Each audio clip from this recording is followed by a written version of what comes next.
ಕಳೆದ 2 ತಿಂಗಳಿಂದ ಗೃಹಲಕ್ಷ್ಮಿಯನ್ನು ಹಾಕಿರಲಿಲ್ಲ. ಆದರೆ ಇವತ್ತು ನಿನ್ನೆ ಗೃಹಲಕ್ಷ್ಮಿಯನ್ನು ಹಾಕಿದ್ದೀನಿ. 7ನೇ ತಾರೀಕು 2000 ಬರುತ್ತೆ, 9ನೇ ತಾರೀಕು 2000 ಬರುತ್ತೆ.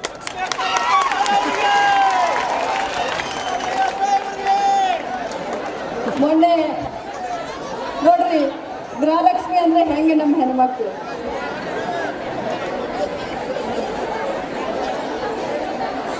ಕಡಾಡಿಯನ್ನ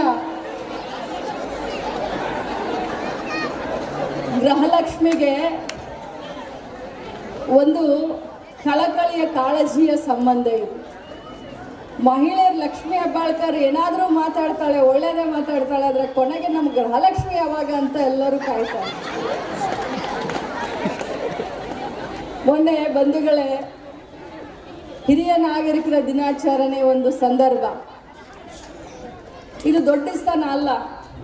ಮಾನ್ಯ ಮುಖ್ಯಮಂತ್ರಿಗಳು ನಮ್ಮ ಸಿದ್ದರಾಮಯ್ಯ ಸಾಹೇಬರು ಆ ಕಾರ್ಯಕ್ರಮದಲ್ಲಿ ಭಾಗವಹಿಸಿ, ಈ ಹೆಣ್ಮಗಳು ಭಾಳ ಕಿಲಾಡಿ ಹೆಣ್ಮಗಳು, ಇವಳು ಭಾಳ ಪಟ್ಟು ಹಿಡಿದು ನನ್ನನ್ನು ಜಿದ್ದು ಬಿದ್ದು ಪಟ್ಟು ಹಿಡಿದು ಇಡೀ ರಾಜ್ಯದ ಮಹಿಳೆಯರಿಗೆ ಗೃಹಲಕ್ಷ್ಮಿ ಯೋಜನೆ ಮಾಡಲೇಬೇಕು ಅಂತ ನನ್ನ ಕೈಯಲ್ಲಿ ಯೋಜನೆ ಮಾಡಿಸಿದಂಥ ಕಿಲಾಡಿ ಹೆಣ್ಮಗಳು ಅಂತ ಹೇಳಿದ್ರು. ಎಷ್ಟು ಸಂತೋಷ ಆಯಿತು. ಈ ಒಂದು ಗೃಹಲಕ್ಷ್ಮಿಯ ಯೋಜನೆ ನಾನು ಮಾಡಲೇಬೇಕು ಅಂತ. ಅವಾಗ ನಾನು ಇನ್ನೂ ಮೊದಲನೇ ಬಾರಿ MLA, ಇನ್ನೂ ಇಲೆಕ್ಷನ್ ಆಗಿರಲಿಲ್ಲ. ಏನು ನಾನು ಮಂತ್ರಿ ಆಗ್ತೀನಿ ಅನ್ನುವಂಥ ಕನಸು ಕೂಡ ನನಗಿರಲಿಲ್ಲ. ನಾನು ಯಾವತ್ತೂ ಕೂಡ ಕನಸು ಕಂಡಿರಲಿಲ್ಲ. ಆದರೆ ನನ್ನ ಮಹಿಳೆಯರಿಗೆ ಏನಾದರೂ ನಾನು ಮಾಡಬೇಕು ಅಂತ ಹೇಳಿ ಈ ಗೃಹಲಕ್ಷ್ಮಿ ಯೋಜನೆಯನ್ನು ಮಾಡಲೇಬೇಕು ಅಂತ ಹೇಳಿ DK ಶಿವಕುಮಾರ್ ಅವರಿಗೆ, ಮಾನ್ಯ ಮುಖ್ಯಮಂತ್ರಿಗಳಿಗೆ ಇಲೆಕ್ಷನ್ಗಿಂತ ಮುಂಚೆ 3 ತಿಂಗಳು ಈ ಕಾರ್ಯಕ್ರಮವನ್ನು ಮಾಡಲೇಬೇಕು ಅಂತ ನಾನು ಹಠ ಹಿಡಿದು ಇದನ್ನು ಅನುಷ್ಠಾನಕ್ಕೆ ಅವತ್ತು ನಮ್ಮ ಮ್ಯಾನಿಫೆಸ್ಟೋನಲ್ಲಿ ತಂದ್ವಿ. ಆದರೆ ಯೋಗ ಅಂತ ಮನಸ್ಸಿತ್ತು ಅಂತ ಮೋಸ್ಟ್ಲಿ ಬಹುಶಃ ನನ್ನ ಹೆಸರು ಕಾಕತಾಳೀಯ ಲಕ್ಷ್ಮಿ, ಬಹುಶಃ ಈ ಗೃಹಲಕ್ಷ್ಮಿ ಯೋಜನೆಯ ಮಂತ್ರಿಯಾಗಿ ನಿಮ್ಮ ಸೇವೆ ಮಾಡುವಂಥ ಅವಕಾಶ ಸಿಕ್ತು. ಅದಕ್ಕೆ ಹಬ್ಬ ಇದೆ, ಖುಷಿ ಸಂದರ್ಭ. ಒಟ್ಟಿಗೆ 4,000 ರೂಪಾಯಿಯನ್ನು 7ನೇ ತಾರೀಕು 9ನೇ ತಾರೀಕು ತಮ್ಮ ಫೋನಿಗೆ ಮೆಸೇಜ್ ಬರುತ್ತೆ. ಬಂದ ಮೇಲೆ ಮನೆಯಲ್ಲಿ ಏನು ಹೋಳಿಗೆ ಕಡಬ ಮಾಡಿರ್ತೀರಿ, ನನ್ನ ಹೆಸರಲ್ಲೂ ಒಂದು ತುತ್ತು ಜಾಸ್ತಿ ನೀವು ಕಳೆದ 2 ತಿಂಗಳಿಂದ ಗೃಹಲಕ್ಷ್ಮಿಯನ್ನು ಹಾಕಿರಲಿಲ್ಲ. ಆದರೆ ಇವತ್ತು ನಿನ್ನೆ ಗೃಹಲಕ್ಷ್ಮಿಯನ್ನು ಹಾಕಿದ್ದೀನಿ. 7ನೇ ತಾರೀಕು 2000 ಬರುತ್ತೆ, 9ನೇ ತಾರೀಕು 2000 ಬರುತ್ತೆ.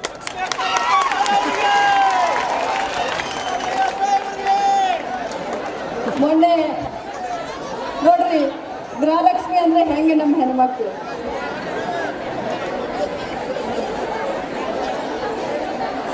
ಕಡಾಡಿಯನ್ನ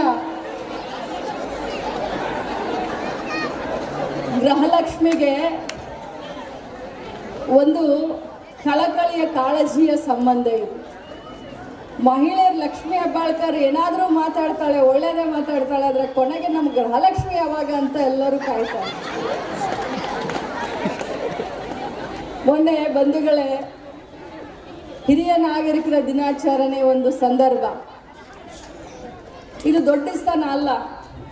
ಮಾನ್ಯ ಮುಖ್ಯಮಂತ್ರಿಗಳು ನಮ್ಮ ಸಿದ್ದರಾಮಯ್ಯ ಸಾಹೇಬರು ಆ ಕಾರ್ಯಕ್ರಮದಲ್ಲಿ ಭಾಗವಹಿಸಿ, ಈ ಹೆಣ್ಮಗಳು ಭಾಳ ಕಿಲಾಡಿ ಹೆಣ್ಮಗಳು, ಇವಳು ಭಾಳ ಪಟ್ಟು ಹಿಡಿದು ನನ್ನನ್ನು ಜಿದ್ದು ಬಿದ್ದು ಪಟ್ಟು ಹಿಡಿದು ಇಡೀ ರಾಜ್ಯದ ಮಹಿಳೆಯರಿಗೆ ಗೃಹಲಕ್ಷ್ಮಿ ಯೋಜನೆ ಮಾಡಲೇಬೇಕು ಅಂತ ನನ್ನ ಕೈಯಲ್ಲಿ ಯೋಜನೆ ಮಾಡಿಸಿದಂಥ ಕಿಲಾಡಿ ಹೆಣ್ಮಗಳು ಅಂತ ಹೇಳಿದ್ರು.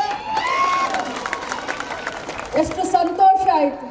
ಈ ಒಂದು ಗೃಹಲಕ್ಷ್ಮಿಯ ಯೋಜನೆ ನಾನು ಮಾಡಲೇಬೇಕು ಅಂತ. ಅವಾಗ ನಾನು ಇನ್ನೂ ಮೊದಲನೇ ಬಾರಿ MLA, ಇನ್ನೂ ಇಲೆಕ್ಷನ್ ಆಗಿರಲಿಲ್ಲ. ಏನು ನಾನು ಮಂತ್ರಿ ಆಗ್ತೀನಿ ಅನ್ನುವಂಥ ಕನಸು ಕೂಡ ನನಗಿರಲಿಲ್ಲ. ನಾನು ಯಾವತ್ತೂ ಕೂಡ ಕನಸು ಕಂಡಿರಲಿಲ್ಲ.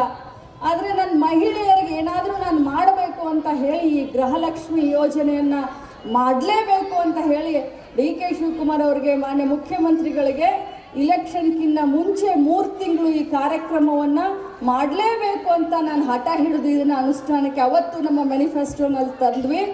ಆದರೆ ಯೋಗ ಅಂತ ಮನಸ್ಸಿತ್ತು ಅಂತ ಮೋಸ್ಟ್ಲಿ ಬಹುಶಃ ನನ್ನ ಹೆಸರು ಕಾಕತಾಳೀಯ ಲಕ್ಷ್ಮಿ, ಬಹುಶಃ ಈ ಗೃಹಲಕ್ಷ್ಮಿ ಯೋಜನೆಯ ಮಂತ್ರಿಯಾಗಿ ನಿಮ್ಮ ಸೇವೆ ಮಾಡುವಂಥ ಅವಕಾಶ ಸಿಕ್ತು. ಅದಕ್ಕೆ ಹಬ್ಬ ಇದೆ, ಖುಷಿ ಸಂದರ್ಭ. ಒಟ್ಟಿಗೆ 4,000 ರೂಪಾಯಿಯನ್ನು 7ನೇ ತಾರೀಕು 9ನೇ ತಾರೀಕು ತಮ್ಮ ಫೋನ್ಗೆ ಮೆಸೇಜ್ ಬರುತ್ತೆ. ಬಂದ ಮೇಲೆ ಮನೆಯಲ್ಲಿ ಏನು ಹೋಳಿಗೆ ಕಡಬ ಮಾಡಿರ್ತೀರಿ, ನನ್ನ ಹೆಸರಿನ ಒಂದು ತುತ್ತು ಜಾಸ್ತಿ ನೀವು ಕಳೆದ 2 ತಿಂಗಳಿಂದ ಗೃಹಲಕ್ಷ್ಮಿಯನ್ನು ಹಾಕಿರಲಿಲ್ಲ.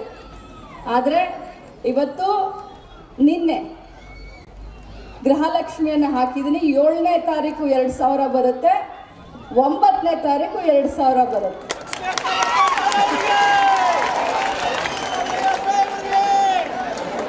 ಮೊನ್ನೆ ನೋಡ್ರಿ ಗೃಹಲಕ್ಷ್ಮಿ ಅಂದ್ರೆ ಹೆಂಗೆ ನಮ್ಮ ಹೆಣ್ಮಕ್ಳು.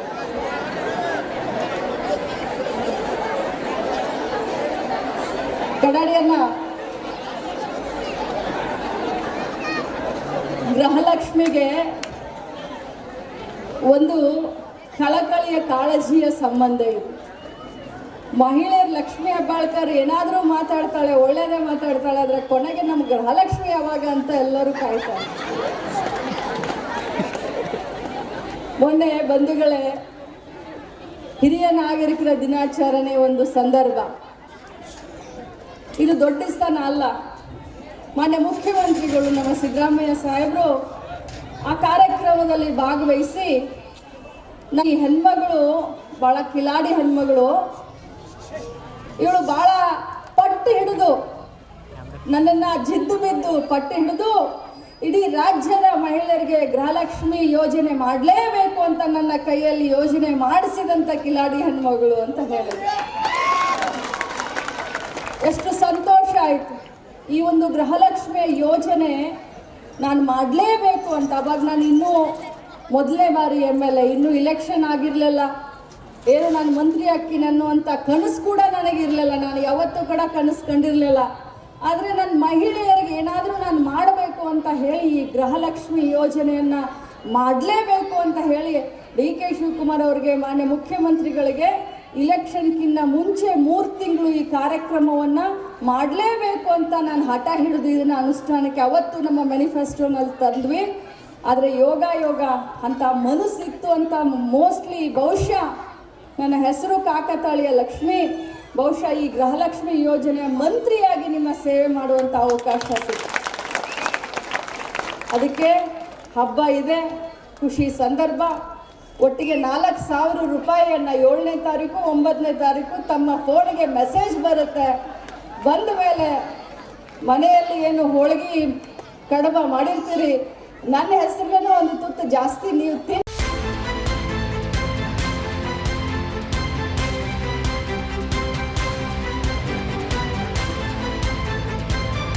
ಅಕ್ರಮ ನಿರ್ಲಕ್ಷ್ಯವಾದ್ರೆ ರಾಜಿಯೇ ಇಲ್ಲ.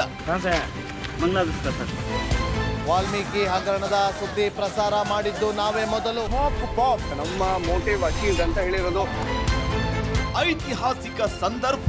ಅಯೋಧ್ಯೆಯ ಮೂಲಕ ಇಡೀ ವಿಶ್ವಕ್ಕೇನೆ ರಾಮ ನಾಮದ ಜಪ ಪಸರಿಸ್ತಾ ಇದೆ. ಅನುಕೂಲದ ಸಂಕಷ್ಟ ಕೆಲವು ನಿಮಿಷಗಳಲ್ಲಿ ಎಲ್ಲವನ್ನು ಕೂಡ ಕೊಚ್ಚಿಕೊಂಡು ಹೋಗಿದೆ. ದೊಡ್ಡ ದೊಡ್ಡ ಬಂಡೆ ಕಲ್ಲುಗಳು ಕೂಡ ಅಲ್ಲಿ ಬಿದ್ದಿರೋದನ್ನ ನಾವೀಗ ಅಲ್ಲಿ ನಾವು ನೋಡಬಹುದು. ನಾಡಿನ ಹಿತಕ್ಕಾಗಿ ಅಭಿಯಾನಗಳ ಸಾಲು. ನಮ್ಮ ಕಾವೇರಿಯ ಹೋರಾಟದ ವಿಚಾರವಾಗಿ ಇಡೀ ಮಂಡ್ಯ ಜಿಲ್ಲೆಯಾದ್ಯಂತ ಇವತ್ತು ಬರು ಮನೆಯ ಟಾಯ್ಲೆಟ್ ನ ನೀರಿದು ಸ್ವಲ್ಪ ಆದ್ರೂ ಮನುಷ್ಯತ್ವ ಇದೆ ಅಂದ್ರೆ ನಿಮ್ಗೆ. Reels, social media sensation. ನಮಗೆ ಮಾಡೋ ಕೆಲಸ ಇಲ್ಲ, ಶೆಡ್ಡಿಗೆ ಹೋಗೋಣ ಬಾ. ಬ್ಯಾಂಕಿಗೆ ಹೋಗ್ತೀರಿ ಬರ್ತೀರಿ 2,000 ಮಾತ್ರ ಬರ್ತಾ ಇಲ್ಲ. 2,000 ನಂದೇ ಹೊಂಟೈತು. ಕನ್ನಡಿಗರ ಮೊದಲ ಆಯ್ಕೆ ರಿಪಬ್ಲಿಕ್ ಕನ್ನಡ. ರೈತರ ಕಷ್ಟ ಏನದಂತ ತೋರಿಸಿದವ್ರಂದ್ರೆ ರಿಪಬ್ಲಿಕ್ ಕನ್ನಡ ಟಿವಿ. ಈ ರಿಪಬ್ಲಿಕ್ ಟಿವಿ ಅವರು ಇದನ್ನ ಹೊರಗೆ ತರುವಂತ ವ್ಯವಸ್ಥಾನ ಮಾಡಿ ನಮ್ಗೆ ಎಲ್ಲರಿಗೂ ಅನುಕೂಲ ಮಾಡಿಕೊಡುವಲ್ಲಿ ಯಶಸ್ವಿಯನ್ನಾಗಿದ್ದಾರೆ.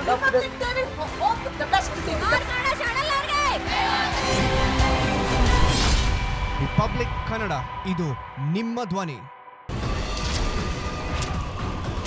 ಮುಖ್ಯಮಂತ್ರಿ ಪಟ್ಟಕ್ಕಾಗಿ ಪ್ರತಿಭಟನೆ ನಡೆಯುತ್ತೆ, ಉಪಮುಖ್ಯಮಂತ್ರಿ ಪಟ್ಟಕ್ಕಾಗಿ ಪ್ರತಿಭಟನೆ ನಡೆಯುತ್ತೆ, ನಟ ನಟಿಯರ ಪರವಾಗಿ ಪ್ರತಿಭಟನೆ ನಡೆಯುತ್ತೆ. ಆದರೆ ಸಮಾಜದ ಕಟ್ಟ ಕಡೆಯ ವ್ಯಕ್ತಿಯ ಬಗ್ಗೆ, ತುಳಿತಕ್ಕೆ ಒಳಗಾದವರ ಬಗ್ಗೆ, ಬಡವರ ಕಣ್ಣೀರಿನ ಬಗ್ಗೆ ಯಾರೂ ಮಾತಾಡಲ್ಲ ಅಲ್ವಾ?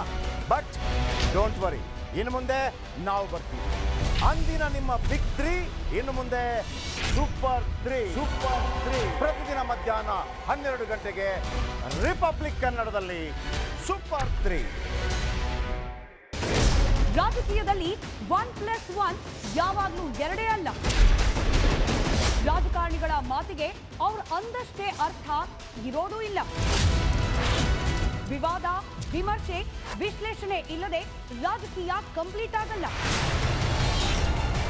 ದಿನದ ಸೆನ್ಸೇಷನಲ್ ರಾಜಕೀಯ ಸುದ್ದಿಯ ಕಂಪ್ಲೀಟ್ ರೌಂಡ್ ಅಪ್ ನಿಮಗಾಗಿ ನಿಮ್ಮ ರಿಪಬ್ಲಿಕ್ ಕನ್ನಡದಲ್ಲಿ ಸಂಜೆ 3:57ಕ್ಕೆ ಪಕ್ಕಾ ಪಾಲಿಟಿಕ್ಸ್.